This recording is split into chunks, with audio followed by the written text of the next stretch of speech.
Bohr atomic theory हमने discuss करते हुए मॉडर्न फिजिक्स वन में वेलोसिटी के लिए, रेडियस के लिए और एनर्जी के लिए इक्वेशंस बनाई थी। यहाँ पे अगर हम देखें तो वेलोसिटी के लिए एक इक्वेशन हमें लिखी नज़र आ रही है। ये बेसिकली वही इक्वेशन है जो हमने मॉडर्न फिजिक्स वन में डिस्कस की थी।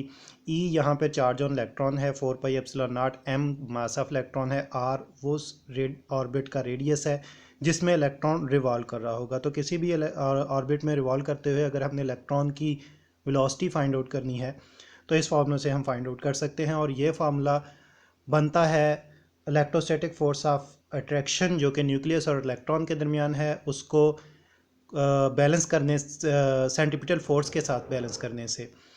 तो ये फार्मूला हम ऑलरेडी डिस्कस कर चुके हैं मॉडर्न फिजिक्स वन में। आप चाहें तो वहाँ से एक दफ़ा रिव्यू कर सकते हैं। डी ब्रॉगली हाइपोथेसिस के मुताबिक अगर हम किसी भी पार्टिकल से एसोसिएटेड वेव की वेवलेंथ फाइंड आउट करना चाहें तो फार्मूला है lambda is equal to H divided by M V. H Planck's constant है, एम मास ऑफ इलेक्ट्रॉन है और वी इलेक्ट्रॉन की वेलोसिटी है। अब अगर हमें कहा जाए कि इलेक्ट्रॉन ऑर्बिट में रिवॉल्व कर रहा है, यानी कि हमें एक प्रॉब्लम दे दिया जाए और उसमें यह कहा जाए कि इलेक्ट्रॉन एक ऑर्बिट में रिवॉल्व कर रहा है और उस ऑर्बिट का रेडियस हमें बता दिया जाए और एक कहा जाए कि इलेक्ट्रॉन की उस ऑर्बिट में रिवॉल्व करते हुए जो वेव बनती है डी ब्रॉगली वेव, तो उस वेव की वेवलेंथ फाइंड आउट करें। तो उसके लिए हमें इन्हीं दो फार्मूलों को मॉडिफाई करके एक फार्मूला बनाना पड़ेगा। तो हम इलेक्ट्रॉन की किसी भी ऑर्बिट में रिवॉल्व करते हुए वेवलेंथ फाइंड आउट कर सकते हैं। तो आप देख रहे हैं कि अगर वी की एक एक्सप्रेशन जो राइट साइड पे है हम पुट करें यहाँ पे, तो हमारे पास लैम्डा के लिए इक्वेशन आ जाएगी। तो मैं पुट कर रहा हूँ जी कि एच और एम को मैं पहले लिख रहा हूँ, ये वाला एच और एम, और वी क्यू के डिनोमिनेटर में है तो ये वाली एक्सप्रेशन में उल्टा के मल्टीप्लाई कर दूंगा यहाँ पे। अच्छा, तो हमारे पास ये कुछ इस फॉर्मेट में आ जाएगी, epsilon naught M R divided by E. आप देखें कि यहाँ पे m स्केयर रूट में और यहाँ पे m स्केयर रूट के बगैर है। इससे m का अगर हम स्केयर रूट लें तो साथ में स्केयर भी आएगा, तो फिर यहाँ से एक m और यहाँ से एक m कैंसिल आउट होकर नीचे एक m स्केयर रूट में रह जाएगा हमारे पास। तो यही इक्वेशन हमारे पास कुछ इस फॉर्मेट में आ जाएगी। मैं मॉडिफाई करते हुए और रीअरेंजमेंट करते हुए लिख रहा हूँ। आप भी अगर सॉल्व करें तो आपको जो है वो 2 स्टेप में ये इक्वेशन इसी फॉर्मेट में मिल जाएगी जिस फॉर्मेट में मैं लिख रहा हूँ। 4πε0 m, सॉरी m तो यहाँ से कैंसिल आउट हो गया, अब रह गया सिर्फ r और डिवाइडेड बाय m नीचे आ गया स्क्वायर रूट में। तो आप देख रहे हैं कि यहाँ पे हमारे पास h प्लांक्स कांस्टेंट है, e जो है ये चार्ज ऑन इलेक्ट्रॉन है, 4πε0 ये कांस्टेंट ही है हम जानते हैं, और m मास ऑफ इलेक्ट्रॉन है, इसे भी हम जानते हैं। तो रह गया r यानी कि रेडियस, जो जिस ऑर्बिट में इलेक्ट्रॉन रिवॉल्व कर रहा है उसका रेडियस। तो हमें सिर्फ रेडियस दे दिया जाए तो हम इलेक्ट्रॉन की वेवलेंथ जो यानी कि इलेक्ट्रॉन से एसोसिएटेड वेवलेंथ फाइंड आउट कर सकते हैं उस ऑर्बिट में जिसमें इलेक्ट्रॉन रिवॉल्व कर रहा है। तो इस तरह से हम इलेक्ट्रॉन वेवलेंथ फाइंड आउट कर सकते हैं। तो स्टूडेंट्स, अगला प्रॉब्लम जो हमें दिया जा सकता है वो कुछ इस तरह से होगा। इसी से रिलेटेड ही जो इक्वेशन हमने ऊपर बनाई है वो ये होगा कि prove that orbit of the electron in H यानी कि हाइड्रोजन एटम, क्योंकि बोहर थ्योरी हाइड्रोजन एटम के लिए थी, corresponds to one complete electron wavelength joint on itself. यानी कि इनके कहने का मतलब कुछ इस तरह से है कि इलेक्ट्रॉन का जो जिस ऑर्बिट में इलेक्ट्रॉन रिवॉल्व कर रहा है तो उस ऑर्बिट को, वो कंप्लीट ऑर्बिट जो है यानी कि उसका सर्कमफेरेंस अगर हम देखें तो वो सर्कमफेरेंस जो है वो तकरीबन उतना ही होना चाहिए जितना कि इलेक्ट्रॉन से बनने वाली जो वेव है उसको अगर हम इस तरह से ज्वाइन करें तो आप देखें कि ये वेव जो है वो दोनों एंड से ज्वाइन हो गई है, जैसे कि प्रॉब्लम में कहा गया है कुछ इस तरह से।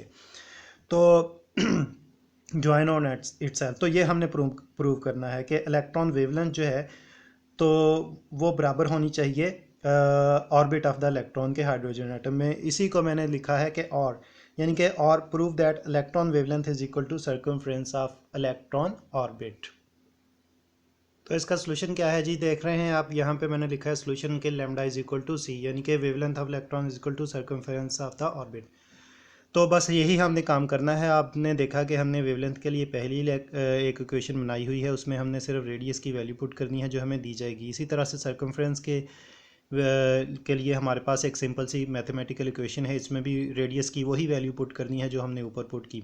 तो दोनों की वैल्यूज़ जो हैं यानी कि दोनों के आंसर सेम आने चाहिए। मिसाल के तौर पर अगर हम रेडियस बोहर ऑर्बिट की बात करें तो बोहर रेडियस तो जो कि है हाइड्रोजन एटम का पहले ऑर्बिट का रेडियस, जिसको हम ए नॉट से भी रिप्रेजेंट करते हैं।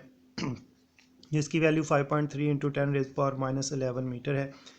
अब अगर हम ये यूज़ करें यहाँ पे भी आर एन की जगह, एन का मतलब है कि nth ऑर्बिट, यानी कि कोई जिस ऑर्बिट की हम बात करें, तो अगर ये हम पुट करें तो हमारे पास लैम्डा की और सी की जो वैल्यू आती है वो आती है 33 इंटू 10⁻⁻11 मीटर।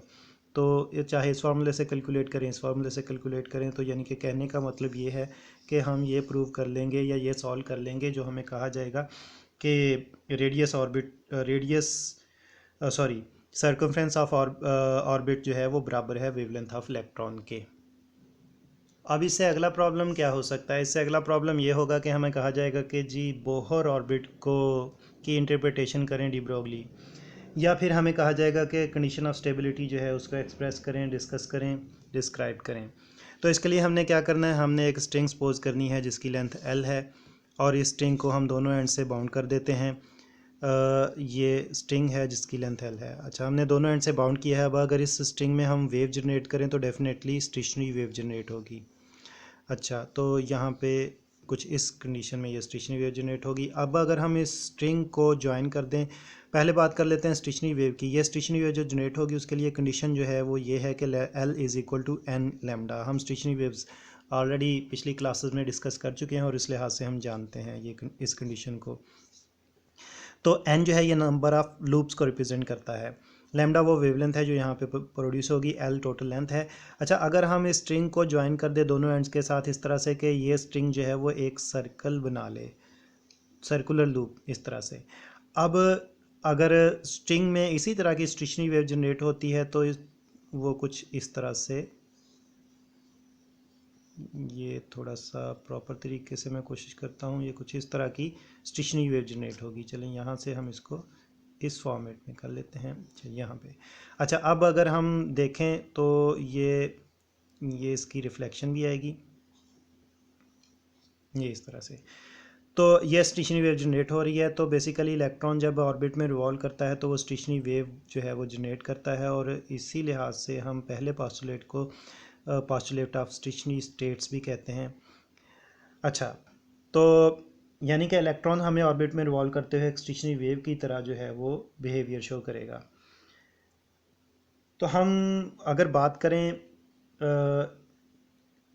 इस रेडियस के सर्कमफेरेंस की, सॉरी इस ऑर्बिट के सर्कमफेरेंस की, तो सर्कमफेरेंस जो है वो हम सी से फाइंड आउट करते हैं। अब क्योंकि हमने स्ट्रिंग को ही ज्वाइन किया है तो स्ट्रिंग की टोटल लेंथ जो थी वो थी एल, तो इसका मतलब है कि सर्कमफेरेंस बराबर होगा स्ट्रिंग की लेंथ के। और हम सर्कमफेरेंस कैसे फाइंड आउट करते हैं, 2πr सिंपल सा फार्मूला है मैथमेटिकली। यहाँ पे r के साथ मैं n लगा देता हूँ ताकि हमें ये आइडिया रहे कि हम किसी फिक्स आर के लिए नहीं बल्कि किसी भी ऑर्बिट के रेडियस की बात करेंगे, क्योंकि यहाँ पे ऑर्बिट चेंज भी हो सकते हैं। अच्छा, अब अगर आप गौर करें तो पहला वाला फार्मूला भी लेंथ के लिए है और दूसरा भी लेंथ के लिए है, तो हम कंपेयर कर सकते हैं। अगर कंपेयर करेंगे तो हमारे पास ये आ जाएगा N lambda is equal to N lambda is equal to 2πr⁴n। हमने राइट साइड्स जो हैं वो आपस में इक्वेट कर ली। अगर हम n को शिफ्ट करें राइट साइड पे तो लैम्डा इज़ इक्वल टू ये क्योंकि डिनोमिनेटर में आएगा n, तो ये हमारे पास आ जाएगा 2πr⁴n डिवाइडेड बाय n। तो स्टूडेंट्स ये जो फार्मूला हमारे पास बना है इसको हम कहते हैं कंडीशन ऑफ स्टेबिलिटी। तो इसी कंडीशन ऑफ स्टेबिलिटी को हम मोमेंटम की, एंगुलर मोमेंटम की फॉर्म में भी लिख सकते हैं। तो एंगुलर मोमेंटम की फॉर्म में इसको हम कैसे लिखेंगे?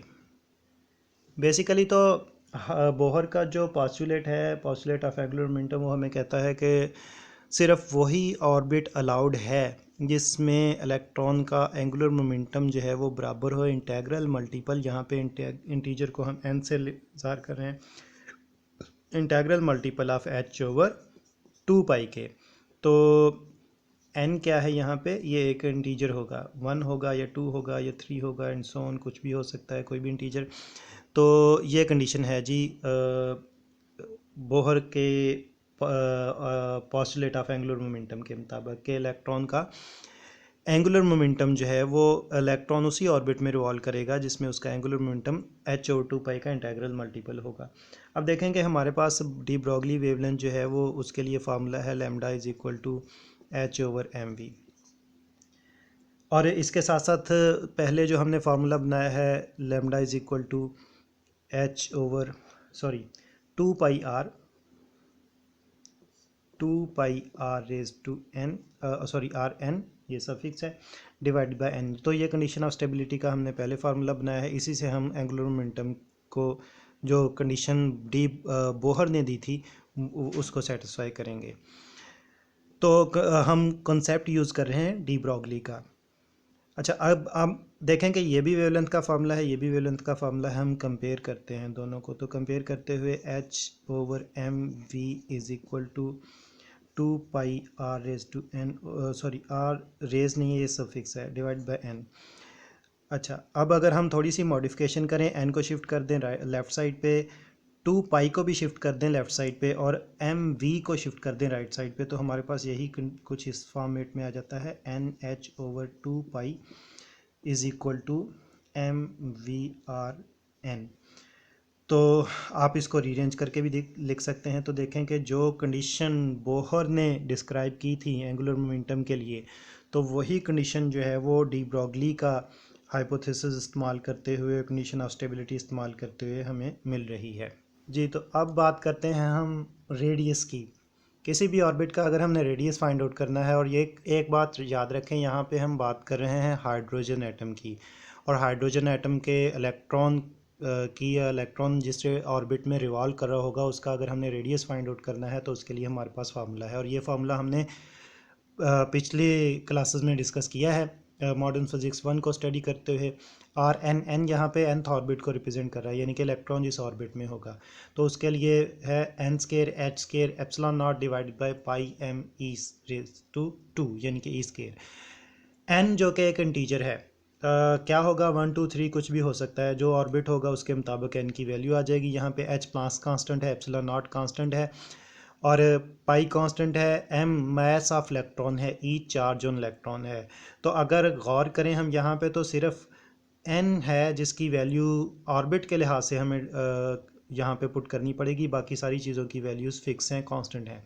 तो इस लिहाज से अगर हम n की वैल्यू 1 पुट कर दें तो R1 आ जाएगा, यानी कि पहले ऑर्बिट का रेडियस, जिसको हम A0 से भी रिप्रेजेंट करते हैं, और इसको हम बोहर रेडियस बोलते हैं, is equal to H² pi m e²। इसको अगर हम कैलकुलेट करें, यानी कि प्लांक्स कांस्टेंट की वैल्यू, ε0 की value, pi charge mass of electron और चार्ज ऑन इलेक्ट्रॉन को पुट करते हुए सॉल्व करें, तो 5.3 × 10⁻11 मीटर हमें बोहर रेडियस की वैल्यू मिलती है। अब ज़रा गौर करें, अगर मैं यहाँ से इसको तकरीबन कुछ इस तरह से ये लग कर लूँ, तो ये सारी चीज़ जो है यहाँ पे हम कैलकुलेट कर चुके हैं, और ये कांस्टेंट वैल्यू आ रही है। तो इसका मतलब ये है कि अब किसी भी रेडियस को कैलकुलेट करना है, यानी कि कोई भी ऑर्बिट हो और उसका रेडियस हमने कैलकुलेट करना हो, तो हमें क्या करना है, हमें A0 के साथ n के स्केयर को मल्टीप्लाई कर देना है, यानी कि जो ऑर्बिट का नंबर होगा वो उसके स्केयर को A0 से मल्टीप्लाई कर देना है, तो हमें रेडियस मिल जाएगा उस ऑर्बिट का। अब हम बात करते हैं एनर्जी की, इलेक्ट्रॉन की एनर्जी किसी भी ऑर्बिट में। तो इसके लिए हमने इक्वेशन बनाई थी सेमी क्लासिकल मॉडल को यूज़ करते हुए, बोहर के एटॉमिक मॉडल को जो हमने डिस्कस किया था मॉडर्न फिजिक्स 1 में। तो इक्वेशन कुछ इस तरह से है, नेगेटिव यानी कि -e² divide by 8 pi ε0 Rn। तो e चार्ज ऑन इलेक्ट्रॉन है, 8 पाई कांस्टेंट, ε0 कांस्टेंट, r जो है रेडियस ऑफ ऑर्बिट है। तो हम जानते हैं रेडियस ऑफ ऑर्बिट के लिए भी फार्मूला हमारे पास मौजूद है यहाँ पे। अगर हम मॉडिफाई करें थोड़ा सा आर एन की वैल्यू यहाँ पे, यानी कि ये एक्सप्रेशन सब्स्टिट्यूट करते हुए एनर्जी की इक्वेशन में, तो E is equal to -e² divide by 8 pi ε0 R की जगह तो हमने ये एक्सप्रेशन पुट करनी है जो इक्वेशन सेकंड में लिखी हुई है। हम इसको, क्योंकि आर एन डिनोमिनेटर में है एनर्जी की एक्सप्रेशन में, तो हम उल्टा के जो है यहाँ पे मल्टीप्लाई कर देते हैं, तो ये हमारे पास आ जाएगा पाई m e² divide by n² h² ε0। तो आप गौर करें कि कुछ टर्म्स कैंसिल आउट होंगी, मिसाल के तौर पर पाई पाई से कैंसिल आउट होगा, और e² मल्टीप्लाई हो जाएगा e⁴, और इसी तरह से ε0 भी मल्टीप्लाई हो के ε0² हो जाएगा। तो सारे मैथमेटिकल कैलकुलेशन करने के बाद मेरे पास फाइनल जो है फॉर्मेट एनर्जी के लिए इक्वेशन का कुछ इस तरह से आ रहा है -e⁴m divide by 8 epsilon not square H square, और यहाँ पे एन स्केयर जो यहाँ पे आप देख रहे हैं वो यहाँ पे मैंने अलग करके लिख लिया है 1/n स्केयर। अगर आप गौर करें तो ये इतनी वैल्यू जो है ये एक कांस्टेंट को रिप्रेजेंट कर रही है, क्योंकि चार्ज ऑन इलेक्ट्रॉन कांस्टेंट है, मास ऑफ इलेक्ट्रॉन कांस्टेंट है, 8πε0 स्केयर एच स्केयर ये कांस्टेंट है। तो इसका मतलब है कि एनर्जी जो है वो ऑर्बिट के नंबर के स्केयर के इन्वर्सली प्रोपोर्शनल है। तो जौन सा ऑर्बिट होगा उसके लिहाज से फिर हम एनर्जी देख सकते हैं सिर्फ एन की वैल्यू पुट करते हुए। अब अगर हम n को 1 पुट कर दें तो पहले ऑर्बिट की जो एनर्जी हमें मिलेगी तो उसके लिए हमारे पास एक्सप्रेशन आ जाएगी -m e⁴ होगा यहाँ पे e⁴ और divide by 8 epsilon not square H square. तो n को यहाँ पे हमने 1 पुट किया तो 1 का स्केयर 1 हो जाएगा, तो ये 1 आ गया। इस सारी चीज़ों की अगर हम वैल्यूज़ पुट करते हुए कैलकुलेशन करें तो हमारे पास जो वैल्यू आती है वो आती है -2.18 इंटू 10⁻⁻18 जॉल। और अगर हम इसको रिप्रेजेंट करें इलेक्ट्रॉन वोल्ट में तो ये फिर हमारे पास आ जाएगी -13.6 इलेक्ट्रॉन वोल्ट। तो ये पहले ऑर्बिट की एनर्जी है। तो अगर गौर करें तो फिर हम एनर्जी को, जो कि हमने ये वाली इक्वेशन बनाई है इतनी बड़ी, इसको हम थोड़ा सा मॉडिफाई करके आसानी से हम लिख सकते हैं कुछ इस तरह से कि हम इस पूरी टर्म की जगह हम E1 लिख सकते हैं, क्योंकि हमने इसको कैलकुलेट कर लिया है और इसकी वैल्यू हमारे पास मौजूद है जॉल में भी और इलेक्ट्रॉन वोल्ट में भी।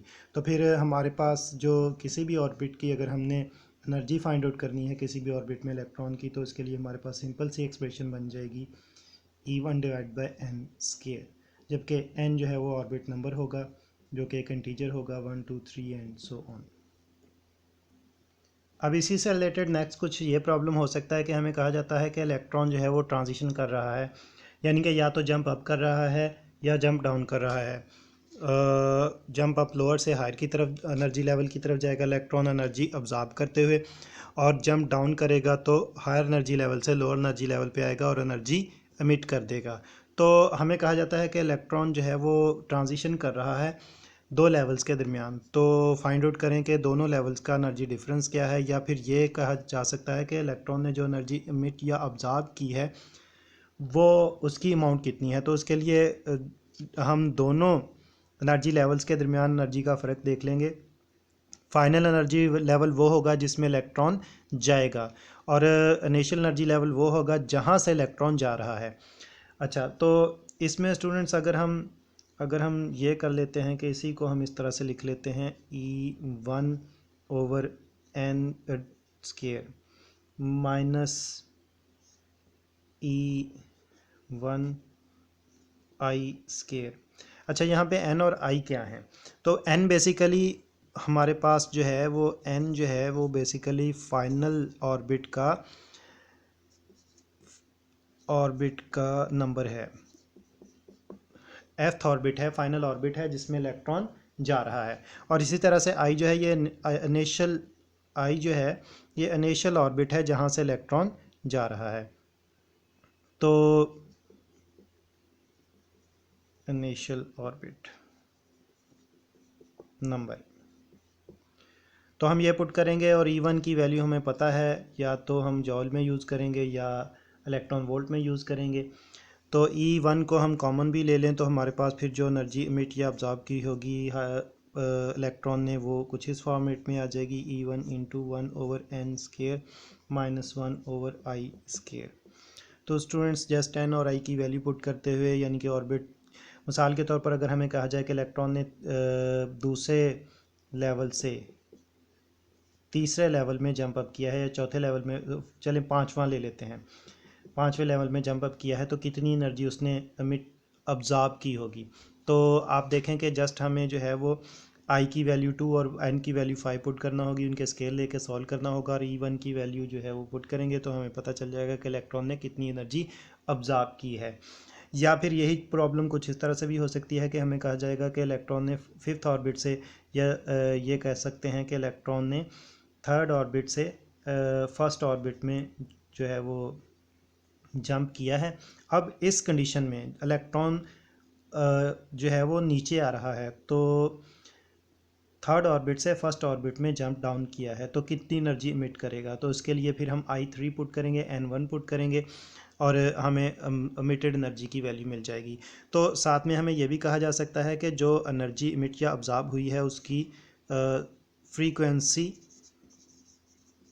फ्रीक्वेंसी या फिर वेवलेंथ कहा जा सकता है कि वो कैलकुलेट करें। तो फ्रीक्वेंसी या वेवलेंथ फाइंड आउट करनी है तो सिंपल सा फार्मूला है जो कि प्लांक ने ही हमें दिया था। तो आपको याद होगा E is equal to H F या E is equal to H C over lambda.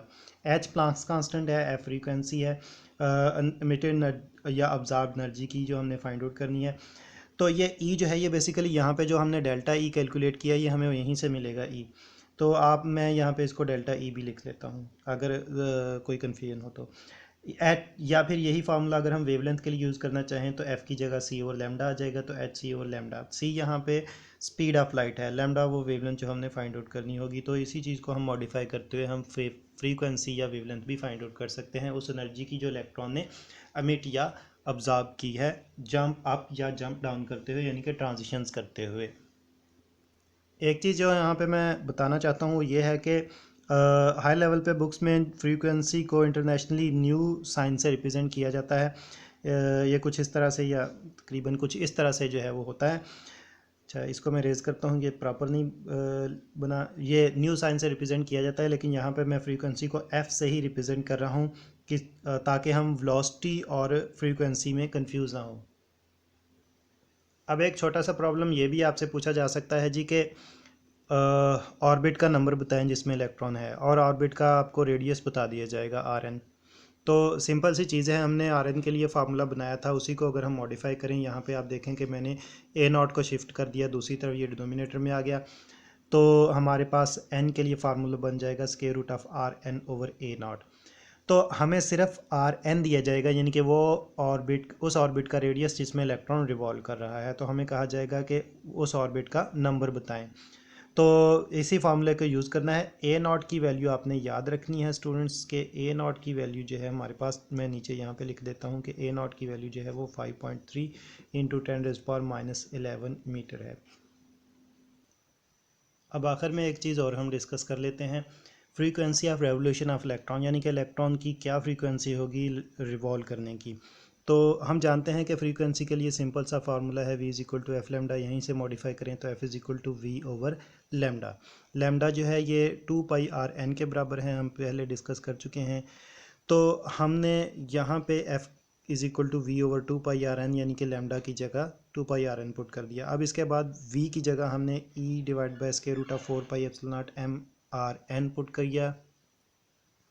तो हमारे पास इक्वेशन जो है कुछ इस फॉर्मेट में आ गई। इसमें E डिवाइडेड बाय ये 2π जो है ये यहाँ से आ गया है, और बाकी square root of 4πε0 square root में जो टर्म है ये वेलोसिटी से यहाँ से आई है, और ये वाला RN जो है ये यहाँ से आ गया है। अब इस RN को अगर हम स्क्वायर रूट में शिफ्ट करें तो ये स्क्वायर के साथ आएगा, स्क्वायर के साथ ये इससे मल्टीप्लाई होगा तो पावर जेड अप होकर RN⁻³ हो जाएगा। तो फाइनली मेरे पास जो है इक्वेशन इस फॉर्मेट में आ रही है।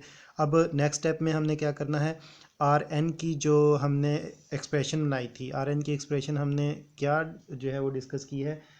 RN की एक्सप्रेशन हमारे पास है जी n² H² divided by πm⁡e²। तो अगर हम ये एक्सप्रेशन यहाँ पे पुट करें, यहाँ पे RN³ की जगह पुट करें स्क्वायर रूट के अंदर, तो फ्रीक्वेंसी ऑफ रेवोल्यूशन के लिए हमारे पास जो एक्सप्रेशन आ जाती है वो कुछ इस फॉर्मेट में आ जाती है। F is equal to me⁴ over 8 ε0 square H³ 2 divide by n⁻³ यानी कि n³। एक चीज़ और जो हमने अभी डिस्कस की है एनर्जी के लिहाज से, तो हमने वो ये डिस्कस की थी कि E1 जो है ये हमारे पास कुछ इस फॉर्म में है, me⁴ divided by 8 ε0 square H²। तो आप गौर करेंगे यहाँ पे H एक एच अलग कर दे तो बाकी सारी टर्म जो है वो E1 को रिप्रेजेंट करेगी। तो इसका मतलब ये है कि फ्रीक्वेंसी फाइनली हमें इस फॉर्मेट में मिल जाएगी, F is equal to E1। अच्छा, E1 क्योंकि नेगेटिव में है लेकिन यहाँ पे हमारे पास पॉजिटिव में आ रही है तो हमें माइनस साइन जो है वो लगाना पड़ेगा। जब हम E1 की वैल्यू पुट करेंगे, ये याद रखिएगा कि जब हम E1 की वैल्यू पुट करेंगे तो हम माइनस साइन के साथ ही पुट करेंगे, तो वो वाला माइनस और ये वाला माइनस मिलके दोबारा से प्लस हो जाएंगे। तो E1 डिवाइड बाय ये एक H जो है वो प्लांक्स कांस्टेंट नीचे लिखेंगे और साथ में आ जाएगा 2 इंटू एन क्यूब। तो ये फ्रीक्वेंसी ऑफ रेवोल्यूशन की हमारे पास इक्वेशन बन गई। तो ये था स्टूडेंट्स बोहर एटॉमिक मॉडल का मैथमेटिकल रिव्यू, और एक्चुअली हमने मैथमेटिकली डिस्कस करना था ताकि हम इससे रिलेटेड जो प्रॉब्लम्स हमें दी जाएंगी उनको सॉल्व कर सकें।